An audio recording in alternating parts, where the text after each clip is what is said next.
asalaamaaleykum mbokku OK Info ñu ñëwaat ak yéen ci seen beneen émission Sama Town tey nag ñu am comme invité monsieur Yaya Amadou Sall nekk responsable politique ci lii di parti Sénégal en tête bi nga xamante ne kii di professeur Moustapha Guirassy moo ko jiite ñu fas yéene waxtaanee li nga xamante ne mooy actualité politique emploi des jeunes financement des jeunes waxtaanee tamit li nga xamante ne moom mooy élection locale yi ñu jëm. Sans plus tarder ñu ñëw nuyoog sunu ganu tay bi di Yaya Amadou Sall responsable politique du parti Sénégal en tête. asalaamaaleykum Ousmane ñu ngi lay fay nuyoo di ziar auditeur waa OK FM yëpp di ñaan yàlla li ñu fiy wax mu nekk njëriñu Sénégal. Yaya Amadou Sall nga nekk responsable ci parti bi nekk Sénégal en tête actualité politique bi ñëpp xam nañ lan la muy élection locale yi ñu jënmal en janvier 2022 ñu bëggoon xam tey lan mooy taxawaayu sa parti bi nga xamante ne yaa ngi fa kii di Moustapha Guirassy jiite ko. waaw Amadou Yaya ñu gis ni que voilà élection locale yi di ñëw est-ce que yéen seen parti fas yéene ñëw bokk ci coalition boo xamante ne tey jii nii day ànd ak moom ci élection locale yi. Évidemment, on va y aller avec des coalitions, Inch'Allah. Bon, nous sommes dit autant, local janvier 2022 là. Bon, on a amené un temps où taxaw seetlu xool ñu mën a àndal bon ñan lañu xaw a méngool programme ñan lañu xaw a méngool principe ak localité bu nekk kañ lañ fay teg ñu siy nekk di waxtaan incha allah. ñu gis ni que tamit la tendance actuelle mooy ni que surtout du côté du pouvoir ñoo ngi jéem a def la promotion des jeunes. Est-ce qu'au niveau de votre parti aussi di fas yéene ngeen jël ay xale ngemba leen pour ñu mën dem ci élection locale yi. waaw ñu par rapport à notre parti nag bon alhamdulilah parce que jeunes yi ñu ngi manifesté wu massivement pour wane ni am nañu envie bëgg nañ maintenant dafa laaj ñu jàppale leen apporter leen ay solutions ou seet daal nu ñu leen jëmmalee ci localité yëpp ñu mën a wane seen bopp ba xëy na ñu mën ci yaakaar ndam donc ñu ngi ci. yow ku la xam ni que Saint-Louis nga soxee ko mais daanaka Dakar fii ci Nord Foire foofu nga màggee nga nekk ci commune Yoff mën nañ xam yow actuellement Saint-Louis lan lay xaar wala Dakar lan lay xaar. waaw man nag politiquement ko tàmbalee def Saint-Louis donc waa Saint-Louis bon nañ ma xaar maa ngi ñëw xam nga nag dafa tolloo politique baax na nga laaj. pour am suffrage pour mën a doxal sa programme mais léeg-léeg aussi soo gisee koo xamante ne vraiment il est prêt il est ambitieux bëgg na nga pousse ko mu am dara moo gën parce que finalité bi rek mooy population bi nga xamante ne mooy essentiel bi mooy ñu mën a lekk mën a naan l'accès à l'état civil bon nit ñi mën a mu naat donc loolu mooy l'essentiel bi loolu la ñuy chercher donc suñu gisee ku présenté wu ñu pousse ko bon on va se présenter comme un faiseur de roi jéem a xool ku baax ñu jëm ko pointé teg ko fa donc waa Saint-Louis nañ ma xaar ñu ngi waajal ànd taxawu Ndar avec les étudiants yi nga xam ne ñoo nekk ICAD bon waxtaan naa ak président Amadou mooy président des élèves président des étudiants de Saint-Louis à l'UCAD donc waxtaan nañ ci ñu ngi ciy jéem a seet nu ñu taxawee daal pour Saint-Louis mën a am maire boo xam ne vraiment du doon maire gouvernement du doon maire état waaye maire gox bi lay doon. ok kon yow ku la dégg. yow tu n'es pas candidat mais tu es là pour accompagner un potentiel candidat. effectivement pour échéance 2022 incha allah rabbi. ñu gis ni que tamit ci jamono yi passé am koo xamante ne génnoon na muy Bougane Gueye Dany di président mouvement Gëm Sa Bopp yow nga ñëw appuyer wax ni que actuellement tu penses qu'il fait partie des rares personnes qui sont présidentiables pour les élections de 2024 mën nañ xam lan moo taxoon nga sànni kàddu yooyu. lu sincère la lu ànd ak honnêteté loo xamante ne ça fait bon de bonne foi dañoo jug def ko parce que soo xoolee c'est par rapport ak forum bi président defoon à Diamniadio par rapport à l'emploi des jeunes alors ñu gis ni il a réagi en tant qu'opposant en tant qu'entrepreneur génn dem wax ak population bi wax ak waa marché bi te ñun dañoo bokk ci ñu gëm ni entrepreneuriat du ay forum du ko régler l'injection de l'argent dans le secteur des milliards loolu nit ñi yàgg def bon nguur yi fi jaar yëpp def nañ ko soo fàttali ko en 1980 le président Abdou Diouf avait monté la DIR délégation à l'insertion à la réinsertion de l'emploi moo toll ak jamono bi ñuy wax master emploi dans le secteur économique. Bon bi mu ko defee à l'époque ci information yu ma xam ni taataan naa ko jotul finalité bi mu am du jurul loo xam ne daal jeunes yi gis nañ ci seen bopp wala jeunes yi am nañ ci liggéey wala jeunes yi soqeeku nañ ci. Par contre li mu jur mooy échec total ci moment boobu noonu mu am beneen masse boo xam ne dañoo jug ñoom nekk secteur emploi mais c'est des gens yoo xam ne à l'époque li ci doy waar et je tiens à le préciser, c'est des gens qui n'ont jamais qui n'ont jamais fréquenté l'école française. Soo jëlee c'est le cas de Ndiaga Ndiaye dans le secteur de l'emploi, il avait fait des miracles dans le secteur. Soo jëlee Lobor Fall, même chose, ils avaient fait des miracles dans le secteur. Le vieux Bokar Samba Dièye avait fait aussi des miracles dans le secteur de l'emploi par rapport à l'importation du lait et de la distribution. Alors cela veut dire tey emploi des jeunes loolu la, il faut se connecter à soi-même, essayer activer les innombrables opportunités yi nga am par rapport ak sa localité. Moo dafa am professeur Djibi Diakhaté lu muy faral di nettali blague la mais lu am solo la lu ñu war a jàngale. Dafay wax ni y avait un gars boo xam ne dafa ñëw ci benn entreprise mu ñëw di wut liggéey mais fonction gardien la doon wut. Alors bi mu ñëwee ñu laaj ko adresse mail pour mën a envoyer CV foofu waa ji mu ne leen j'ai pas d'adresse mail. Mais le gars en sortant muy wër cigarette peut-être bu mu utiliser pour mën a peut-être xalaat jéem a xool nu mu régler affaire CV bi. Mais le gars dans une allée très longue gisul foo xamante ne dañ fay jaay une barre de cigarette mu ne voilà je vais commencer par ça. Mu commencé jaay une barre de cigarette affaire bi dox mu jékki-jékki commencé jaay matériel kii fourniture yi élèves bi di soxla. mu dem ba mu yàgg mu commencé di jaay ay tissus mais ñu dem ba au bout de 2 ans il a un grand domaine commercial. Alors muy dox ba mu yàgg mu dem ba mu nekk entrepreneur bu mag a mag benn waaye bu mel ni man rek yaakaar ne affaire bi yëpp bureau yi la. Un master en comptabilité bi ne moi je veux un boulot mu ñëw mu ne waa ji tu me donnes ton CV je t'envoie ton mail je t'envoie mon CV voilà par rapport pour chercher emploi recrutement. Le gars il dit que j'ai pas d'adresse mail. Mu ko toi tu as un grand domaine commercial comme ça tu n'as pas d'adresse mail. Mu ko si j'avais un adresse mail je vais être gardien. Alors cela veut dire il faut se connecter à soi-même. Essayer ci entourage bi nga nekk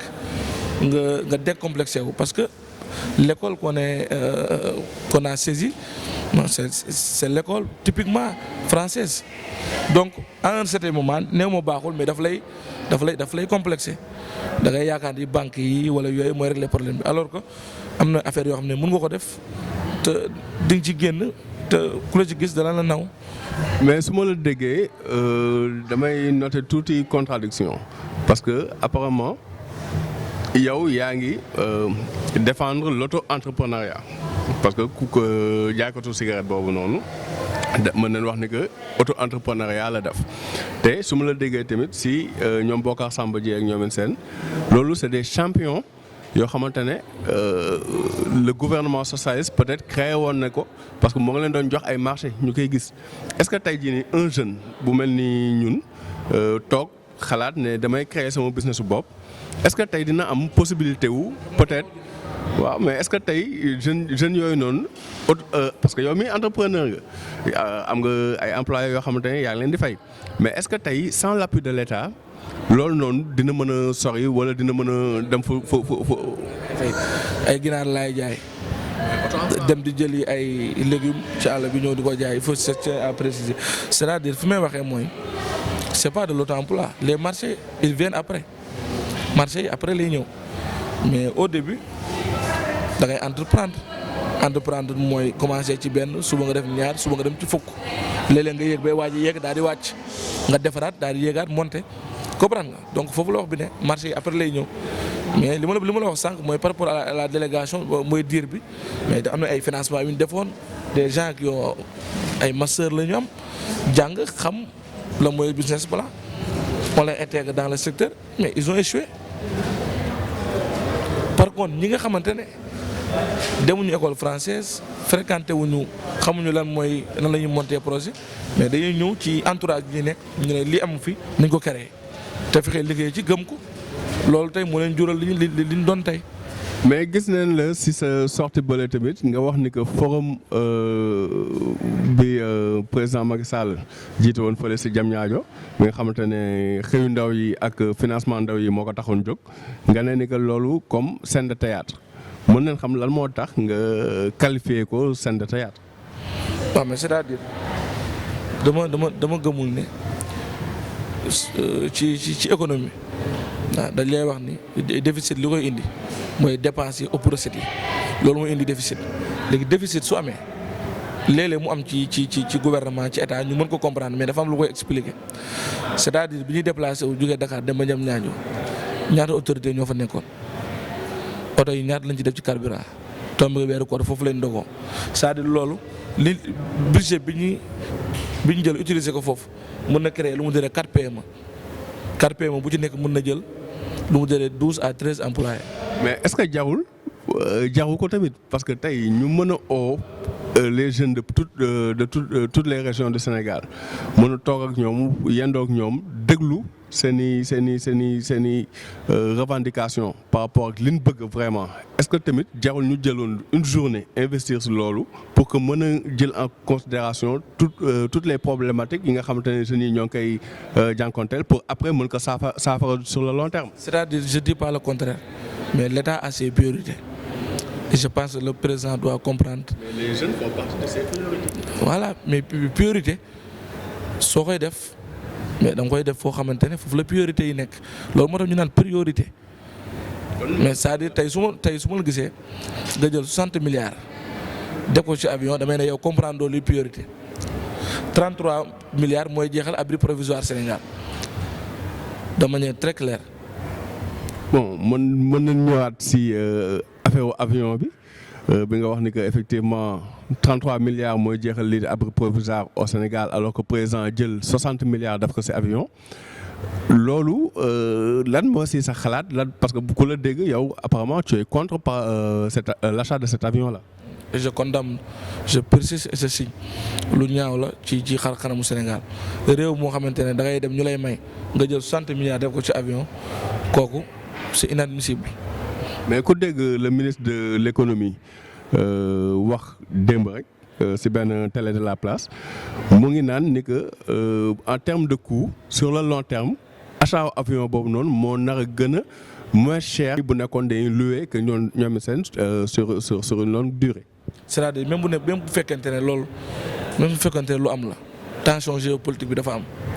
c'est-à-dire Sénégal am na village am soo fa defee tey amuñu courant amuñu ndox. Ils ne mangent pas à leur faim, ils ne boivent pas à leur soif nga taxaw jël 60 milliards taxaw médiatiser ko def ko ci avion pour man du nagloo sa réew du bëgg sa réew. Concernant les financements toujours pour les jeunes ñu gis ni que président dégage na une enveloppe de 450 milliards nee ni que ndaw yi la ko jagleel te képp ku xam tuuti économie xam na ni que l'État ne peut pas régler le problème de l'emploi tout court waxuma la nag xëy mu ndaw yi tout le temps mais yow lan mooy sa xalaat par rapport à ça. man question bi ñu ko posé mooy la question sur la mobilisation des fonds c'est-à-dire mënoo saa bu nit ñi jooyee nga injecter des milliards dans le secteur milliards yooyu fan lay jógee. mais ñoom nee nañ réajustement budgétaire la maanaam loo xam ne dañ ko jëlee si yeneen secteur indiwaat ko si secteur yi am ay projet yoo xamante ne dañ ko doon defal ndaw yi. ñu accélérer ko auprès des bailleurs yooyu seen pour mën a mobiliser fonds yooyu noonu. waaw mais loolu moo nekkul programme bu baax parce que du ma wax sa ajustement budgétaire mais c'est-à-dire mënoo bu ñuy jooyee nga fàtt turubale jël ñi calmer leen problème kenn du ko raay da nga koy jeex ba ne ko coppet jëm koo faj. mais lan mooy sa gis-gis par rapport ak frustration bi nga xamante ne jeunesse bi moo ko doon àndal parce que tamit bu ñu waxee dëgg tuuti la jeunesse sénégalaise était un peu laissée en rade par rapport ak beaucoup de choses xam nga donc tey jii nii frustration boobu noonu ba jeunesse bi génnoon toj fi ay magasins def fi lu ne président jóg ne moom day jéem a saafara loolu noonu est-ce que tey tamit pour une population boo xamante ne 70% de la population sénégalaise c'est des jeunes est-ce que jotul ñu jël jeunes yooyu noonu def leen super priorité sax pas seulement priorité. waaw mais jeunes yooyu soo leen def priorité da leen di def priorité ci noo xamante ne soo lëggee du ñu jooyaat mais soo fekkee da nga nekk ci train boo xamante ne baaxul dañ ñaan la dëppal parce que soo dëppal di nga def ba yegg tu mets l'argent là-dedans mais après góom bi daf fi des ba léegi so boo lëggee mën nañ gën a jooyaat te mënuñu nekk ci tension politique mu mel noonu il faut nga woo ñi nga xamante ne c'est des docteurs yoo xamante ne ay entrepreneurs lañu ñi ay financiers yu mag lañ ñi ay monteurs de projet lañ am na ñoo xam ne loolu la ñu xam ils sont qualifiés pour ça mais Sénégal ngay gis ku taxaw naan la ñor la te amul tool ñu jël engrais di ko jox ñoo xamante ne bayuñu am na ministre de la République bu mës a génn wax ko fi ne dañ leen di jox marché engrais ñu jaay ko amuñu tool mënuñoo bay mais c'est la même chose entrepreneuriat mënoo woo ay nit yu xalaat ñoo xam ne fayuñu benn nit mosuloo créer dara bu ko jàngee ba pare wala bu ko commencé politique ba léegi état moo lay fay mais kooku xamul li entrepreneuriat est-ce que en réalité je vais aller plus loin est-ce que xam na lan mooy management. pour que peut-être yenn borom xam-xam yu mel ni yow commencé jël xam-xam boobu peut-être di ko yaatal ci jeunes yi nga xamante ne tey parce que Sénégal problème boobu noonu tamit xaw nañ ko fi seetlu mooy ni que dañuy gis ay nit yoo xamante ne dinañ jàng ba pare am xam-xam dem dans le privé mais seen xam-xam booy xool privé boobu kese kay moom dootuñ ko jël di ko dootul jëriñ askan bi en quelque sorte. non parce que état waru politiser secteur privé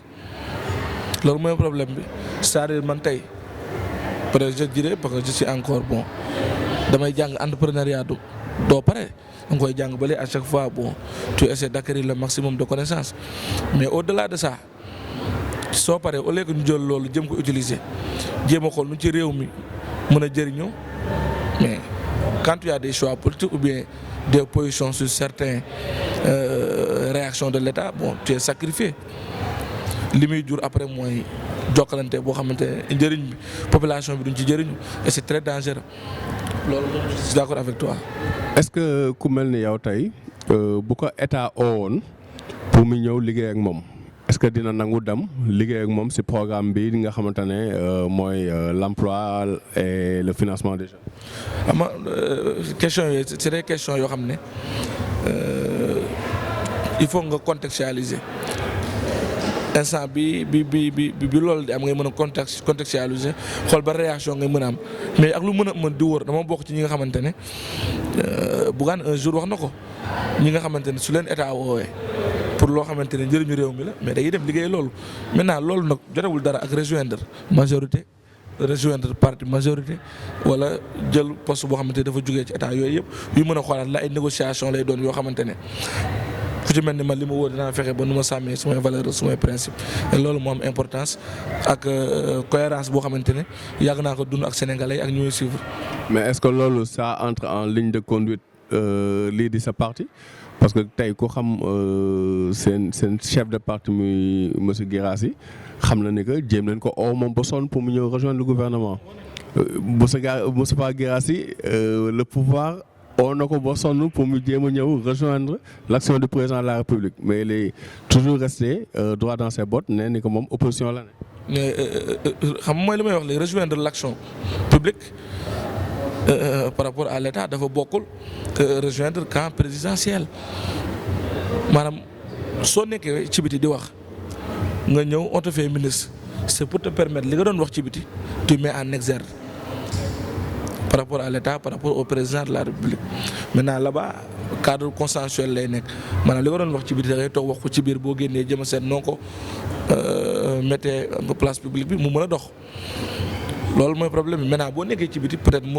munoo jot ci yenn organes yi munoo gis bi yenn ministères yi pour mën leen joytal li xam ne moo la métti ci réew mi ci fulla moo tax léeg-léeg canal yu réseaux sociaux yi moo tax mu dox tey parce que am na ci ministre boo xamante ne d'ailleurs c'est pas un ministre, le directeur général des domaines Mame Boye Diao maa ngi koy nuyu de passage suma père la suma xarit la parce que itam il faut que ñu xam ni tension politique jurul du jural réew mi jàmm wala développement président muy gouvernement mi ku mënti doon du ñuy noonu réew mi ay kilifa la ñoo xamante ne dañ leen jox suffrage pour ñu jiite suñu d'accord day taxaw ne d'accord ñu ci yar ak ci teggin comprendre nga donc lu xew tey man kër président damay dem am naa fa ay relations humaines yoo xamante ne du lu ñuy wax ci kii mais cela veut dire pour mën a ni te Sénégal lépp noonu la bindoo yow boo ko jeexee gis ko ñu ñuy seetaan bu ko jeexee gis ko donc warul jur lu ñaaw wala saaga wala dara am na ay interrogation yu ma amoon par rapport ak littoral bi ma génn def benn sortie benn genre live mais automatiquement j'ai eu un rendez-vous avec le DG mais vraiment il m'a expliqué du moom vraiment de manière très honnête que ni mu laale wu ci du dara mu expliqué ma te question yi ma ko posé tontu na ma ci sequñu détaillé wala lu ñàkk fayda parce que du ma ci dox. bi may ñëw lu rafet laa sañse gaara su moo tax bu rafet ñu waxtaan ci ngor ma dem donc yooyu dafay baax léeg-léeg ñuy wax ñi nekk ci biti. waaw Amadou Yaya l'émission tire à sa fin tey boo amee kàddu gu mujj boo xamante ne yaa ngi koy lancé lii di population sénégalaise et les jeunes de manière générale. waaw jeunes yi lu ma leen di wax rek mooy ñu dëxëñuwaat doon taalibe fonk seen yi waajur te itam am repère parce que dëkk bi dafa am ñoo xam ne ay repère lañ ku ci mel ni Moustapha Guirassy repère la kenn mënatu ko dindi parce que ñooñu mooy ñi nga xamante ne defal nañ Sénégal dara avant ñuy laaj Sénégal ku ci mel ni Bougane Gueye Dany il a fait quelque chose dans ce pays ak coow li lu mu mën a bëri il mérite le respect de tout le monde maintenant politique moom moo ko coow ànd mais daal koo xamante ne ñuy wax sénégalais nañ ko bàyyi xel déglu ko parce que ku amal njëriñ réew mi la di wax jeunes yi ñu bàyyiwaat xel te ñoom ñëpp ñu intégré l'action publique ñëw laaj